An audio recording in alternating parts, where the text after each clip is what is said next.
Comedian Louis C.K. has a stand-up comedy show that he did on HBO back in, I think it was 2013. And one of the skits he does talks about women taking, accepting men's invitations to go on dates. And in it, he says how men are the number one cause of injury and mayhem to women, and a woman saying yes to a guy on a date is basically putting her life in her hands. And the way he poses it is funny. It's you get some good chuckles out of it. But when you really think about what he's saying, and when you look at the statistics which back those statements up, it's not funny at all. It's not funny. It's very true. Men are the biggest risk to women's lives, more than heart disease, more than cancer, more than accidents or fire burn, anything, heart, nothing. We have more deaths at the hands of men worldwide than any other cause. And the number one type of man that kills us, a man who claims that he loves us.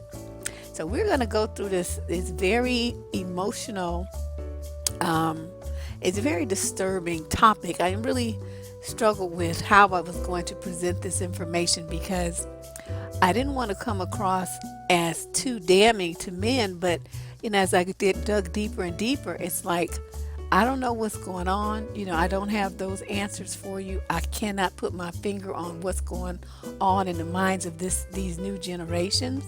But the number of men who feel entitled to kill women because the woman said no to him or doesn't want the relationship that he wants it's shocking. It's unbelievable. And these are things that are going on worldwide. I'm going to pretty much stick to the United States though, because I work by myself and I don't really have anybody to help me pull together research like I used to. I had a couple of interns at one point, but that was when I was balling. So we ain't living like that anymore. So right now, I have to do things by myself, and I just don't really have the time or the resources to put together any real in-depth statistical analysis. But I do want to say that what he said is very true. Females make up 70% of the victims killed by an intimate partner. That's how they describe it in the Department of Justice statistics. Intimate partner. And those numbers were from 2007. I tried to find something more recent, but it looks like it's very hard for them to compile large data any quicker. So we'll just have to work with that. So 2007, 70% of the victims killed by an intimate partner from female. And it's even worse if you talk about black women. Black women are 4 times more likely to be murdered by a boyfriend than white females are. And that's frightening. Because there's the 2 highest demographics, 4 times more. And then you get, into the Asians and all the other nationalities, Latino and all that. But black women lead the pack. And who are black women being killed by? Primarily black men, by 90%. So we have to take a real deep look at this and try to figure out, what's going on and how we can protect ourselves, because you can't change someone else. These people are done. They're defective in the mind, and there's not too much you can do about it. But what my goal here is, and always has been, is to give you the tools to recognize a fool when you see one, and recognize when things are going downhill so that you can extricate yourself from the situation as quickly and as safely as possible. If you are hearing these words and you feel that what I'm talking about applies to you, please call your local police department or domestic violence prevention line. I should have thought to find one, but I'll put one up in the description of the show page. And just call them and ask for help to get yourself safely away, because these guys are dangerous. All right. Now let's start by defining what fatal violence is. And I have a slide up there on the screen, and it will tell you what kinds of behaviors constitute deadly violence. And that's important to know. So as we talk about violence, you'll understand what I'm talking about. What was shocking to me is how many women, when women are killed, it's either the number one method that the men use to kill are guns, and number two are knives. So women are shot and then they are stabbed, and then there's like choking and other things in there too, but not so much. Another shock that I found is that statistics for the United States that I got from the Department of Justice and the FBI, they estimate that here in the United States, at least 3 women are murdered every day by an abusive partner or ex-partner. Now, remember when I said about the 2007 data, so the number's kind of old. However, as I thought about it, I said those numbers are far too low. Let me tell you why. Because they don't include the hundreds of thousands of missing women and teen girls who have just disappeared. Nobody knows where they are. There's all these posters, missing and exploited children, missing black women, missing people, period, all over the country. And how many of them are women? The majority of them are female. And they're just gone. Nobody knows where they are. There are also hundreds of thousands of missing and unidentified bodies in case files around the country. They have all these closed cases, right? And they don't know where who these bodies are. They're unable to identify them. There's they don't have a DNA match, and nobody came forward to talk about the missing people that they found to their knowledge. But some of the bones have been buried for 20 or 30 years. So I mean, it could be that the people who would have reported them are dead now. You don't know. But I'm saying when you put all those things together, I think this at least 3 a day, it's probably 3 to 4 times that many women being killed by, men who are claiming to love them. That's what I think.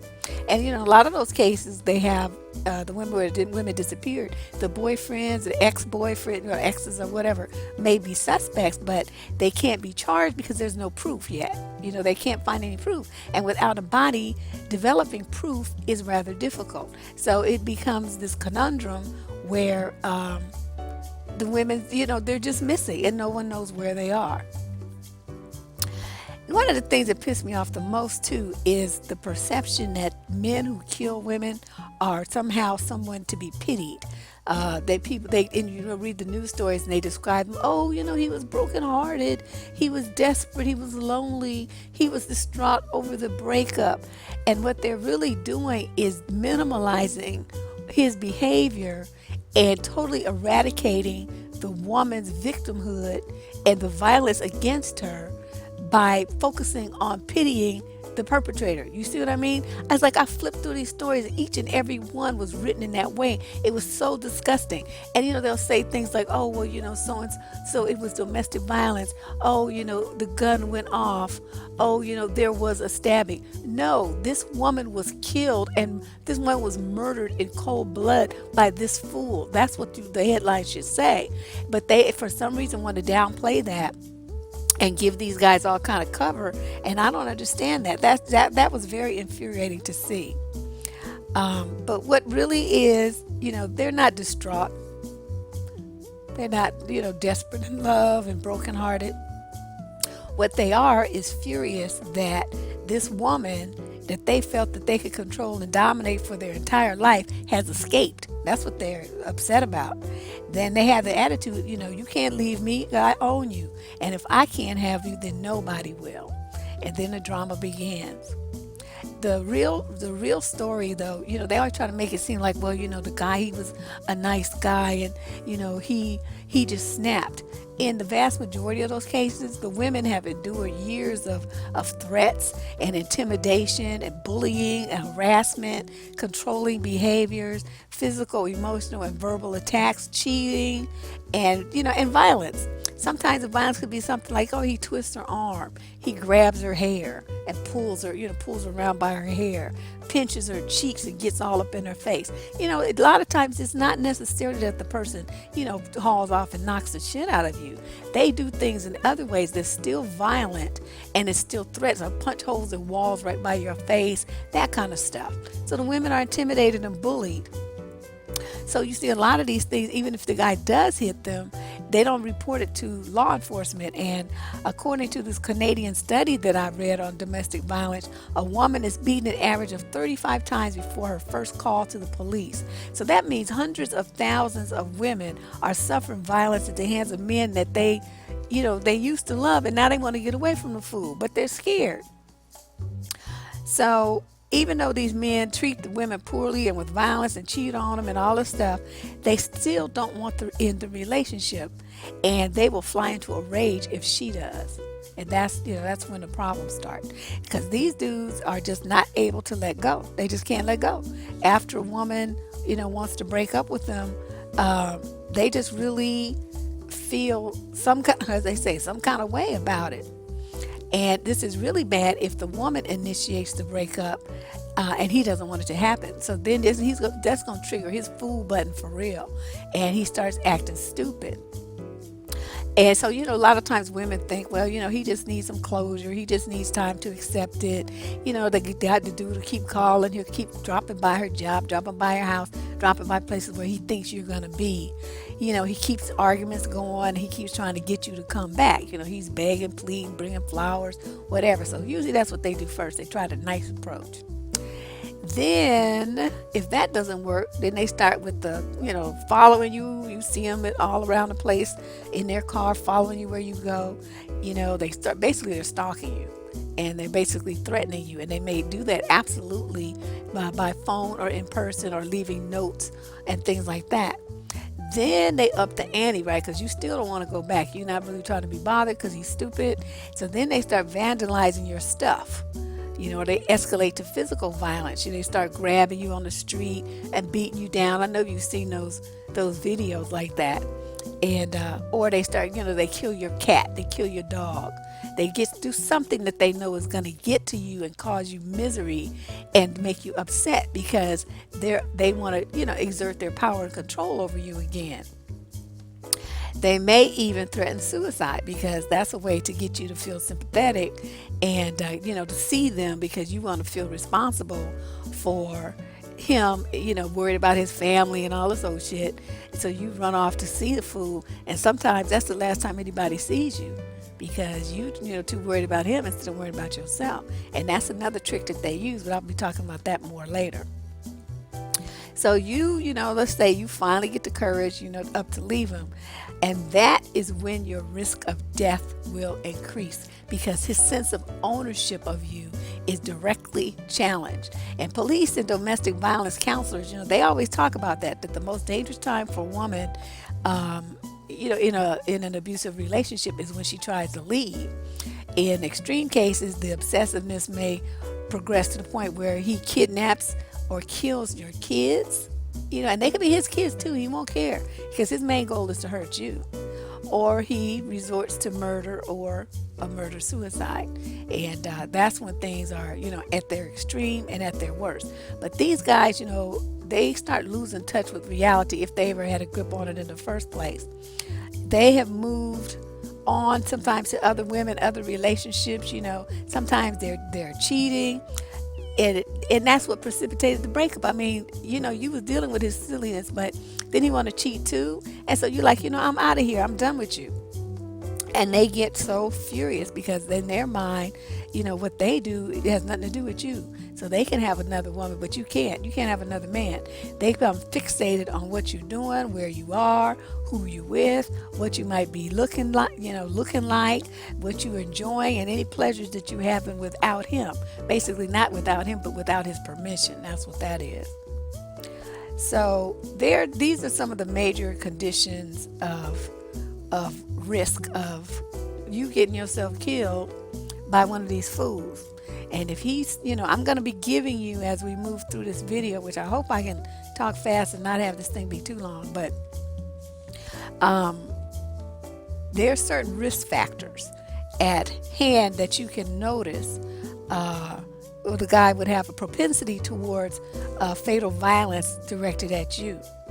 The first thing you should know is that usually women are killed after or during a disagreement. And you have a dude who's trying to control you, that's the most dangerous time. And don't think just being around a bunch of other people will save you, because a lot of them will kill them too. They don't care. They call those collateral victims. Children, your parents, your sister, a neighbor. They shoot at cops. They don't care because they're like crazy. They want to control you by any means necessary, and they don't care. Because I remember I saw a video one time. This lady was running down the street, right, trying to get away from this dude, and the cop filmed it. You know how they had the dash cams? She's running towards the cop car. The guy grabs her and starts beating her ass right in front of the cop, and he had something in his hand. I don't remember what it was, a bat or something. I mean, he was wailing away and blood was going everywhere. So the cop gets out and starts, pounding on dude. He pounds on the cop, and then the girl gets up and runs away. He started chasing her again. He didn't even care that he could get shot and killed right there. All he wanted to do was hurt her. It was the most amazing thing I have ever seen in my life.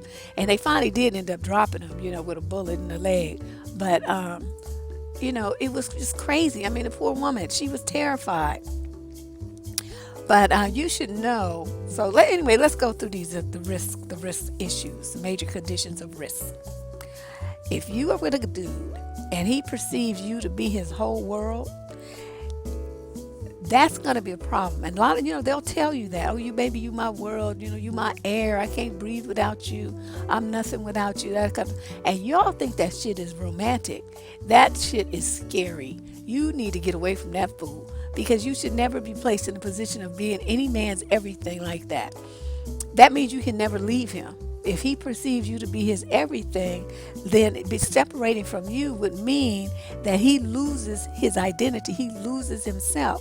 He basically will feel like he's dead. And in order to survive, he must have you there. And you see what I mean? That's a problem. Another condition for risk, if he lacks other sources of meaning and reasons for living. His sole focus for everything he does is always you. I'm doing this for you. This is about you. This is for us. He has nothing that he does really for himself. A lot of these guys don't even have friends. They just want to be up under you all the time. That is scary. Another thing is our traditional view of masculinity, which I talked about in the video I did just a few days ago, which mandates that men have, all this power and honor and control and all that. Those concepts are in direct contradiction to his dependency upon you, right? So you're his everything.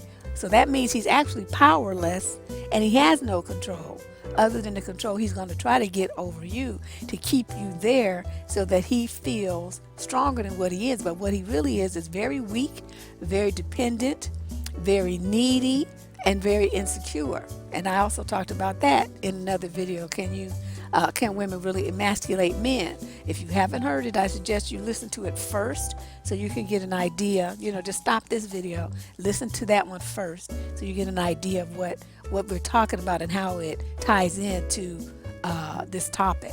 See, I always do my stuff sequentially. People don't know I have a master plan, but this each video builds upon the previous ones. Okay, and another risk factor is that his behavior, his attitudes, his stance on stuff, he's just very rigid. He's not flexible at all. He's very uncompromising. Things have to be this way, basically his way, all the time, and there's no room for negotiation. Then you talk to him about love, and you'll discover that his belief system about love justifies the sacrifice of you on one hand, and of his persistence in trying to get you back on the other. So he's in this weird, crazy mental state. But basically what he's going to be telling himself is that he can sacrifice you for love, because his need for your love basically justifies and legitimizes any crime that he commits against you, because you're supposed to love him the way he needs you to. You see what I'm saying? So then I ran into this study. It was real interesting. The study done by these two criminologists in Great Britain. And they went into this prison and they interviewed men who had killed their wives and girlfriends. And they wanted to find out why men murder women. And it's very long. It was printed in this scientific journal, and they had all these numbers and stuff. I don't want to bore you with all that, so I just summed it up. And I found 4 key points here.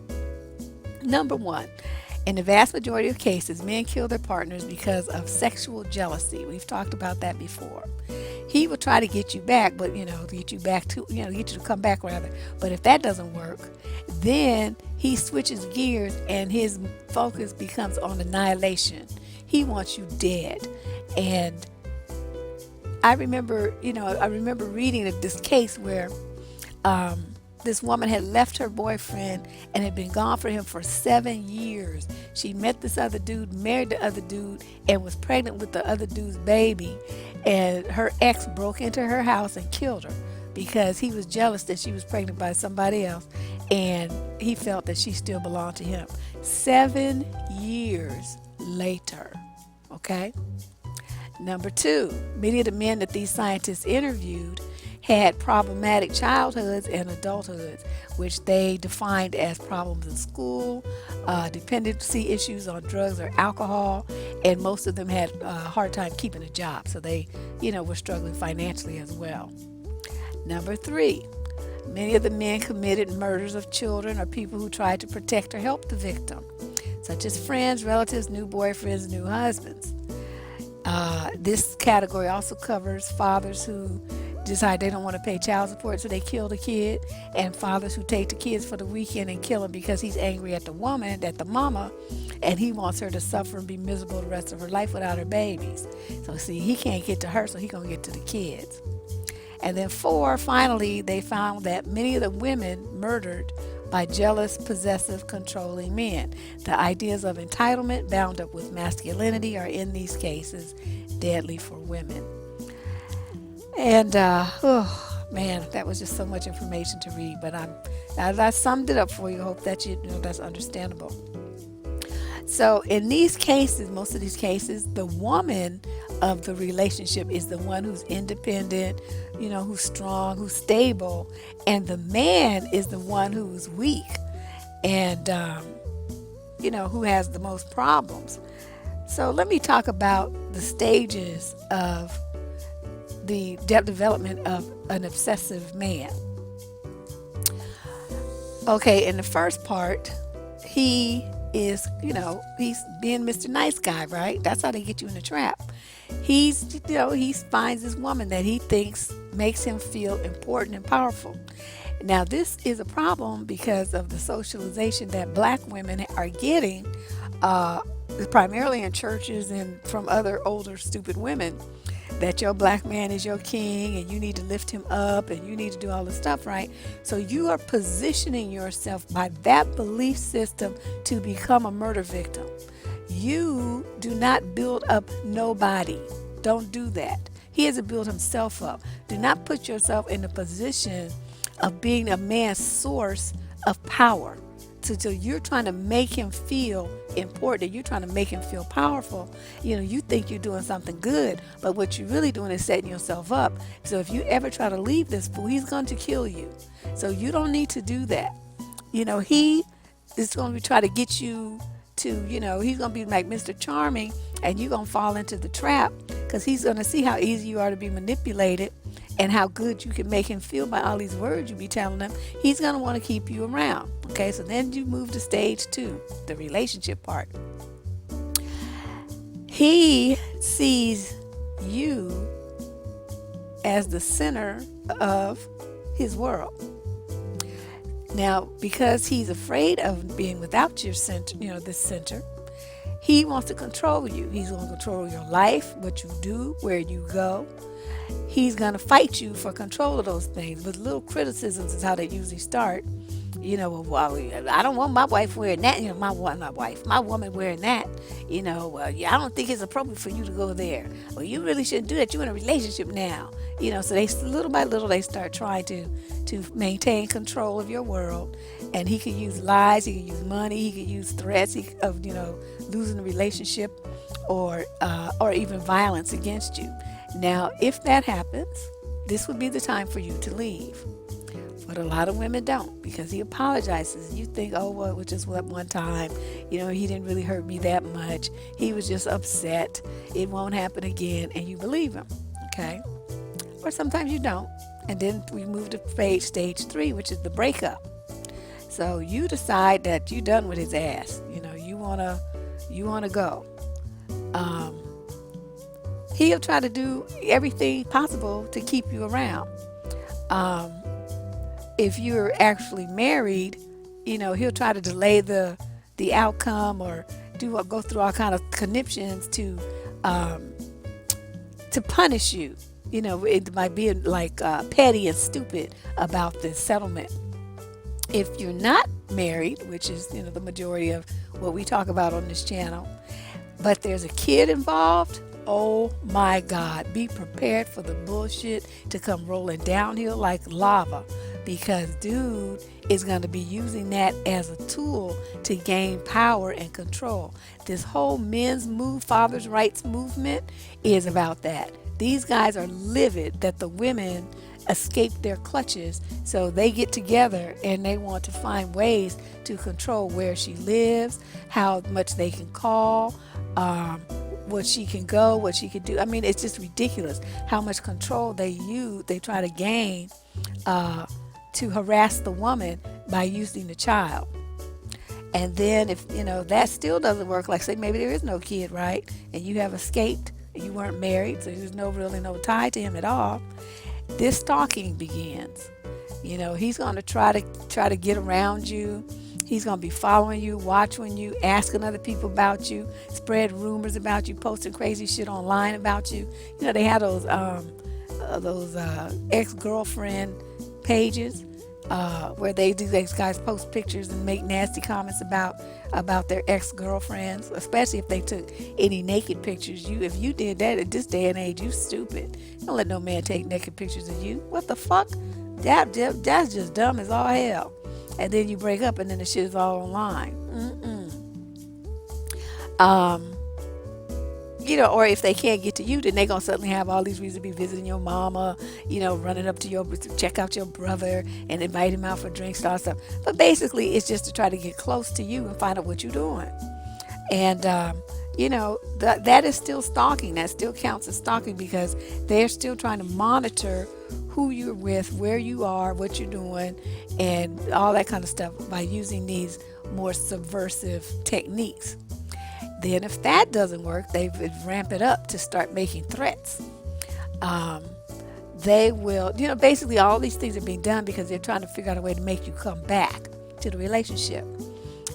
They may, take your kid, or they may make vague statements about hurting the child or hurting you.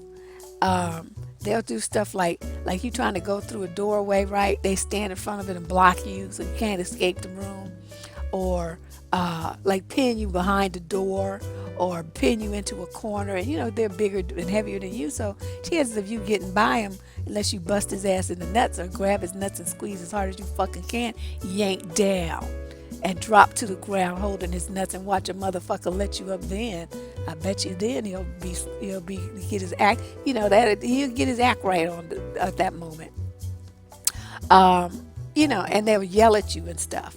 They get all up in your face and yell, but they don't touch you, not yet. They may do things that are considered libelous and slanderous, which, like I said, posting pictures of you, or putting what this one dude put his ex-girlfriend's home address and phone number on the internet, saying that she had a rape fantasy. So all these dudes start showing up at her house, thinking they was going to fulfill her fantasy. I mean, you know what I mean? What kind of sick shit is that? And then the final stage is the violence. He's willing to kill. He's going to kill your kids. He's going to kill you, your mama, whatever, because he has lost control, and he feels like he needs to do that to get it back. He just feels lost without you in his life, and without someone to dominate and make himself feel powerful. So, that's what I'm saying. You got to be very careful about the words that you say and the way you position yourself in a relationship with a man. You need a guy who has confidence in himself. It's like as you look through these pictures that of the cases where these guys are, that shows a picture of, look at their eyes. Every single one of them has low self-esteem. Those men look so lost and like so confused and so purposeless. I mean, it's just as I've scrolled through, and there's thousands, actually millions of images and stories about women who have been killed by exes on Google. It was sickening to see. But then you switch over, right, and you look at the pictures and you look at the guy's eyes. Every single one of them looks lost. They look like they just don't know. They have no confidence about themselves and no self-esteem at all. Just the sad little empty puppy dog type eyes. And, if you have a man who has no feeling of self-worth and he becomes dependent on you for his source of ego boost, well, you will have a problem. They feel like they can't function if you're not there. They just don't have anything else. They have nothing else to live for. It's just you. And that is a very dangerous situation, because then they get desperate, right? They get desperate for that fix because they feel like they're nothing because you're gone or trying to leave them. They get into a panic. And as we always learn, the person with the least to lose is the one who has the most power. The one who has nothing to lose. And in a situation like this, that's him, because he's so single-mindedly focused on getting you back or hurting you if you don't come back. That's all he's thinking about. So he has nothing else to lose because he's not really considering the risk to himself or the damage that he's doing to other people, the collateral people like his children. Like if you kill your kid's mama, then what? What are they supposed to do? He's not thinking about anything like that. He's only thinking about himself. And so that deep desperation like that is just, he's weak and he's lost in that moment, but he's very, very dangerous. So these guys, they had an attitude like, I'm half a man without you, I'm nothing. Well, how do you think that he's going to feel about letting you go? Think about it. He's not going to be able to see himself as a man without his source of manhood, which he views as coming from you. You cannot put yourself in that position. I beg you guys, please get off that mindset where you have to build up a man and make him feel like a man. Please stop doing that. You've got to stop doing that. These dismal numbers of black women, especially killed by men that just claim to love them, is just frightening. And, when you make the correlation like I did of our socialization as women, and then you look at the low self-esteem that's epidemic amongst black men, you can see how these things all tie together. And it's basically a setup for black women to be killed by black men. This is so freaking wrong. I can't stand it. And it's like, it's like it didn't really dawn on me how deep this went until I started researching it this week. And, well, actually, I guess it was last week.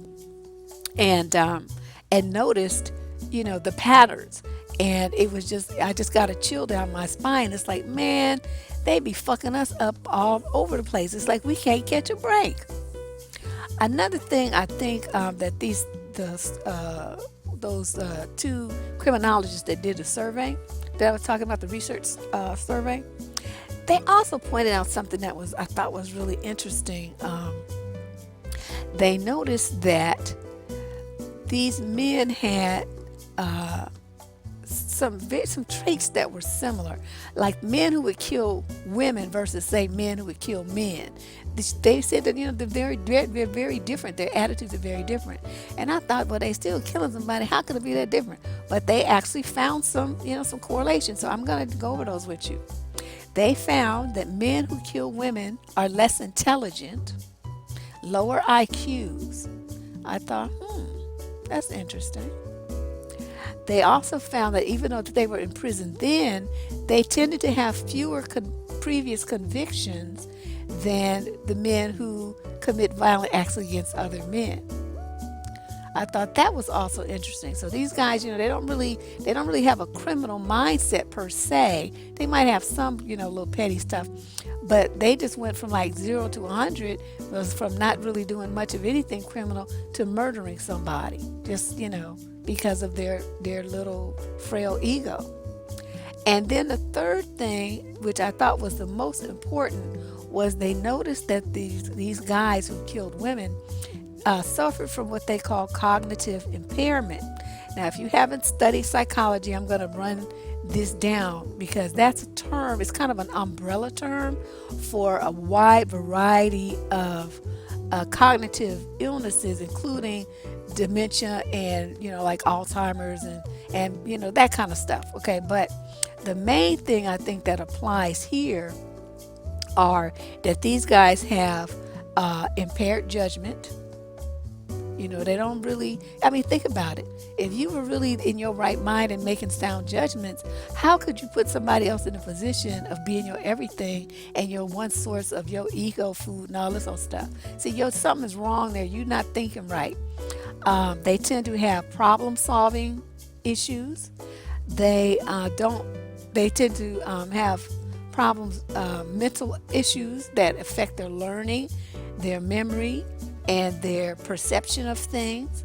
So these are the kind of guys you notice, like something will happen, right? You'll say something, and then they turn it around and say that you said something else, or that something else happened that didn't happen. And that happens frequently. And so that's a sign that he has some cognitive impairment. Also, these people tend to have a lot of emotional instability. They flip around emotionally. They just fly off the handle for no reason. They're very emotional, and they have a lot of emotional outbursts. You'll notice that as well.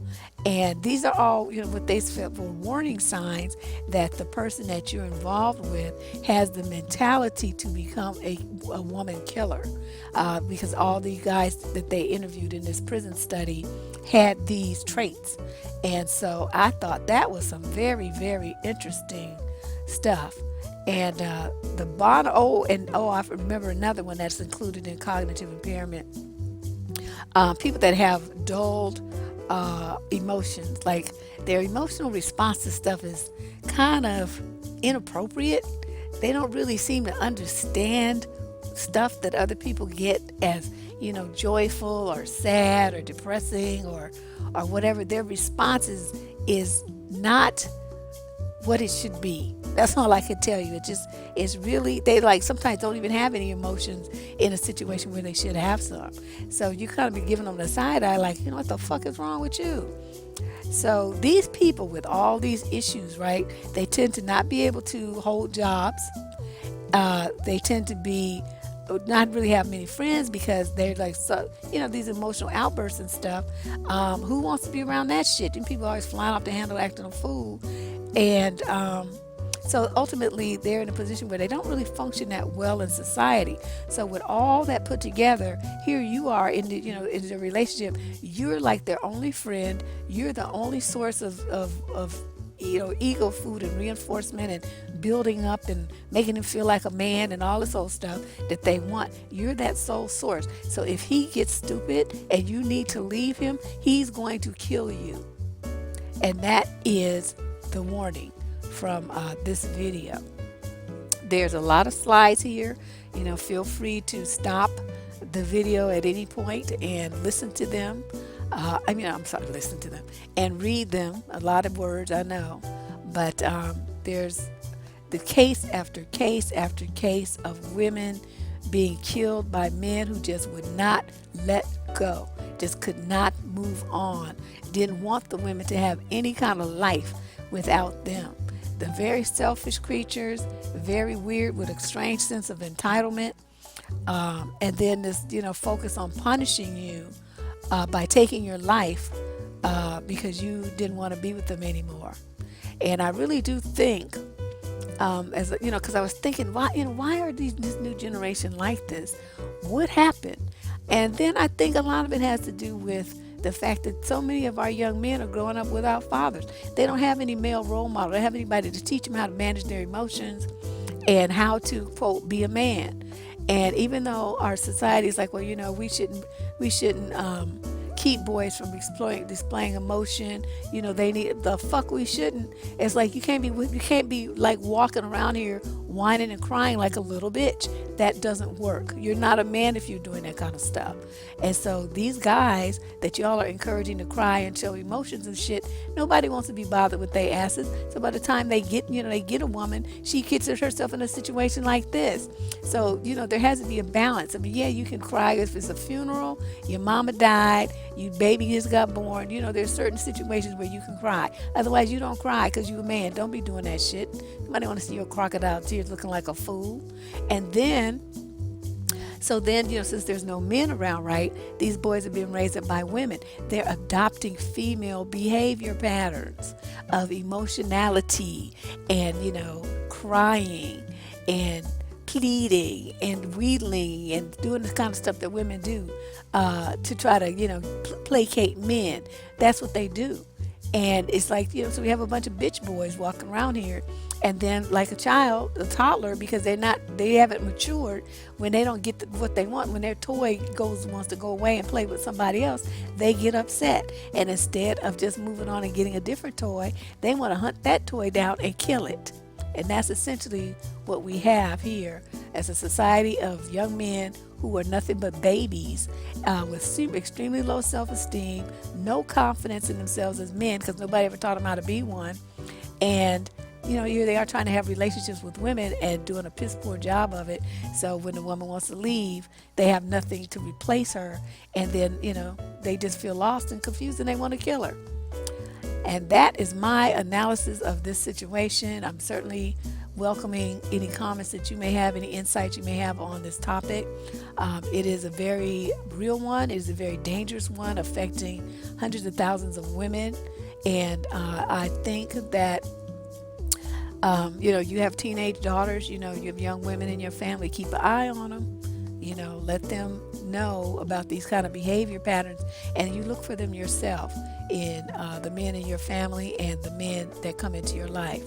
You got to protect yourself. I like to have everybody here in one piece. I like interacting with you guys. Everybody's crazy. So, I already lost a friend I used to interact with on YouTube to that kind of violence. Her ex-boyfriend broke in her house and killed her. And she was, married and had kids by her new husband, everything. But he just could not let go. And again, years later. So it's something to, be mindful of, ladies. And we talk about the war on women. That shit is real. All right. My name is Deborrah Cooper, advice columnist on survivingdating.com. I'll be back with another insightful video in a couple of days. Talk to you later. Thanks for listening.